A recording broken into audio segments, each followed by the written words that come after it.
We have a new, absolutely phenomenal hero arriving soon in Watcher of Realms, and her name is Draelyn. You can see Draelyn right here. We got kind of a lizard folk vibe, looking very Dungeons and Dragons style to me, and she is a tremendous support.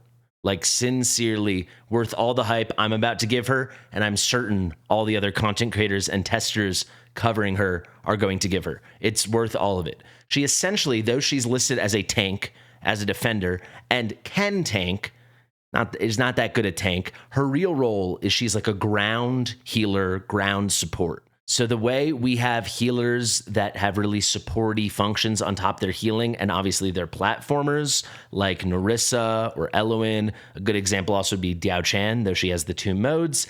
That's kind of like Draelyn, though Draelyn's bringing some really unique things, a brand new buff we never before had in the game. That's kind of Draelyn, but on the floor. A melee version of those very support-oriented healers we have in the game. While I was editing, I realized a lot of people are going to ask me when she is coming to the game, when is her banner, and I cannot say for sure, but I know it's definitely soon because the devs are telling us to promote her now.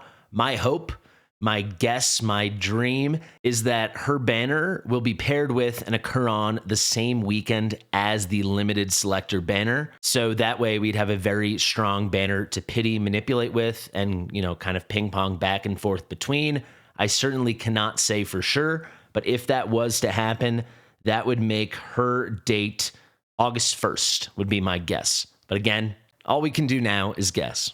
Draelyn is now the first healer in the game who's a melee unit that does HP-based healing as like a key feature in her kit. So if you think of melee units and tanks that can also be healers, we've got units like Constance. She does attack-based healing, not that conducive to being a tank. Then we've got Mariel. She does defense-based healing, a little bit better, but still not that good. And now in comes Draelyn, who just does excellent HP-based healing, can actually perform as a tank, though you shouldn't be using her as exclusively a tank. Really, again, she is a ground support. So this video is not going to be that long. I just want to take you through the kit and really build the hype. This hero is a monster, and for all you people interested in Abyss and really endgame content and the harder stuff, God tier. Honestly, it's going to depend on the comp, but when you see this kit, it clearly, the way Kagiri was introduced originally before Awakenings turned him into the best DPS in the game, the way Kagiri was originally introduced as like a dispeller, a buff remover, and essentially a solution to APOC 2, to Guild Boss 2, to Semra, that's kind of going to be Draelyn for a lot of comps when it comes to Guild Boss 1, Abyss 1, and just surviving, because this kit is nutty. So let's get into it right now. Damage as well as the healing for Draelyn will scale off of HP. She applies AoE damage reduction the whole time to all allies within her ultimate range, and her ultimate range at base awakening is going to be like a Constance, Dolores, Diao Chan A0 range. It's this diamond. But then if you're able to get Aelin Awaken 1 when she ults, and that is what the talent scales off of, she is going to have a range like Aelin or A1 Diao Chan. So a range like this. Basically, the corners of the diamond will get filled in. It is very, very strong. The talent does not end there, though. When allies in range take any form of damage, it converts to earning Draelyn something called Draconic Vigor. Now, what is Draconic Vigor? This is like a key mechanism within her kit. For every 10 instances of damage taken by allies in range, and that includes Draelyn, so damage taken by her or other allies in her range, applies 1 stack of Draconic Vigor to the hero, up to 5 stacks. So once Draelyn and her allies have received 50 total instances of damage, you'll have a full 5 stacks. This does not take long in a boss fight like Abyss 1, where there's constant damage over time, different AoE damage effects. She's going to get 5 stacks very, very quickly. Let's go to the basic now. She applies HP-based healing, so it's going to scale off of her own HP for 120% of her healing multiplier to 1 ally in range. So it's a single target heal. When she is blocking enemies, she strikes 1 blocked enemy, dealing 120% damage. Again, that scales off of her HP, and applies HP-based healing for 80% the healing multiplier to 1 ally in range. So it is 2/3. Instead of 120%, it is 80. If we compare this to someone like Constance, Constance is doing a similar healing, though it's only 80% base healing, but when she's blocking, she just deals damage. She cannot heal. You actually need to get Constance A5 for her to start healing when she's blocking an enemy. So it's kind of like what Constance has to get A5 to earn and earn a worse version, Aylin is getting as a base part of her kit. Let's go to the ultimate now. When she ults, this is 800 costs. She has 500 initial costs. It lasts 3 seconds. Everything here is at full skill ups. Consumes all the Draconic Vigor and heals herself and allies in range one time for 150% the healing multiplier. Remember, this is her base ult range, but if you get her A1, all these corners fill out and she has that big A1 Diao Chan or Aylin range. Additionally, each stack of Draconic Vigor consumed increases the healing multiplier by an additional 30%. So 5 stacks, you get an additional 150%, meaning this is one big bursty heal for 300% of her healing multiplier, AoE in her whole range. And again, if you get A1 and her A1 is very good, there's more to it. It's the bigger range. Now, here's the best part. After that big bursty heal, 60% of the overflow healing will convert to a shield that lasts 10 seconds.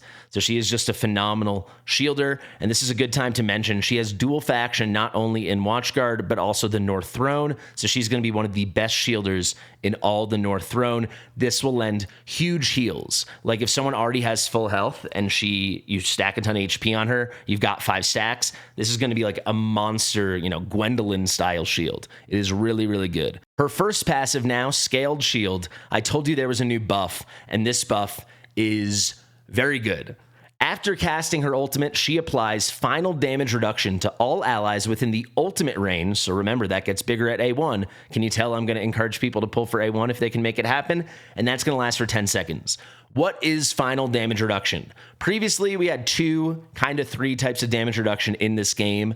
Depends on how you look at it. To understand that, let's actually go to the healers in the Infernal. We have AoE damage reduction. You can see that with Pharisee. This is the new buff icon for it, by the way. This is a reduction in strictly AoE damage that is incoming. This is a unique buff and thus is stackable with buffs like this, what Diao Chan brings. If we go to Diao Chan over here, she has the physical damage reduction and the magic damage reduction. That's why I'm saying you can think of this as 1 or 2 buffs, but essentially it's just like your base all incoming damage is reduced. That is stackable with the AoE damage reduction. We now get a third way to stack damage reduction in the form of Draelyn, and that is coming with this new buff, Final Damage Reduction, and it's what it sounds like. The final damage taken, whatever that number would be, so let's say the number is 10, instead of taking 10 damage, 30% is chopped off, and this is the end of the calculation, so it is very simple math. If you would have taken 10 damage, now you're taking 7. If you would have taken 30, now you're taking 21. If you would have taken 1,000,000, now you're taking 700,000. You get it. It is insanely powerful and it's stackable. And this is going to be the difference for a lot of people surviving the hard content now where it's just like, how hard can they hit us? Can we survive it? It's going to be the difference between surviving it and dying. It is nutty. The final passive now, when she takes final damage, she consumes all her Draconic Vigor. Each stack of Draconic Vigor will restore 20% of her HP. Remember, she can have up to 5 stacks. So if you do not ult, she will hold those 5 stacks. And then when she dies, she's going to get a death delay and then a full 100% health regeneration. She's back to full health. And this has a cooldown of only 60 seconds. So she joins Malvira as having the best escape death, the best unyielding, the best unkillable effect in the game, because it's not single use per deploy. It's just on a 60-second cooldown. You can see a very similar thing here from Oath of the Damned with Malvira. It's just a phenomenal kit. She's so good. I will say she's not the greatest tank in the world, so let's talk about base stats for a second. Base HP is only 25k. This is definitely on the lower end. And then base defense is only 3248. That is about as low as you'll ever see out of a legendary healer. So without a doubt, they're kind of designing her to be like a Constance, who is, yes, capable of tanking, and for certain content, absolutely can tank. But the main way you're going to use heroes like Draelyn and Constance is kind of as a melee ground-based support. You can see with Constance, she has somewhat similar base HP and base defense, slightly lower base HP, slightly higher base defense. You can see those numbers right there. behind my head. All right, to wrap it up, let's just go over awakenings. This won't take much more of your time. Draelyn's A1. This is the one you're really going to want. It increases her ultimate range, which is key to so many things in her kit. And additionally, it applies a whole new thing. So if we recap what is happening during her ult, she does a big bursty heal, excess heal becomes a shield, and she places the new final damage reduction buff, and it's going to be that bigger range once you get A1. Now, additionally, for the 10 seconds after casting that ult, she's going to put out an increased damage buff of 25% damage. So all damage will be increased by 25% for her and all her allies in her ultimate range. Insanely good.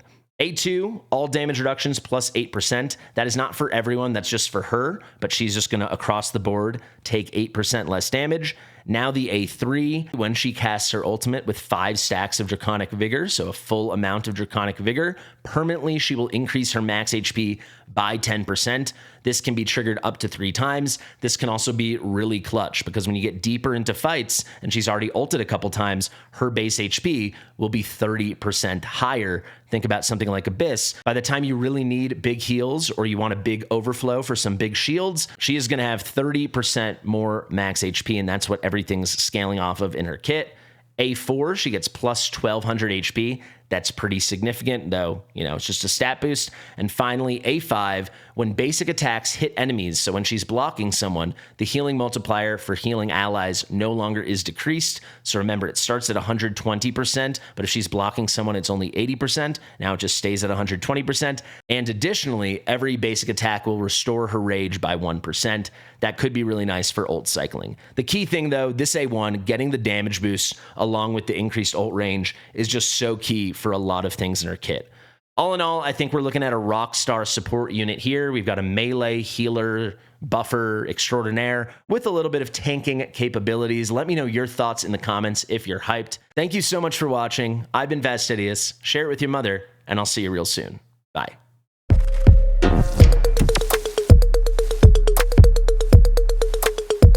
Fastidious.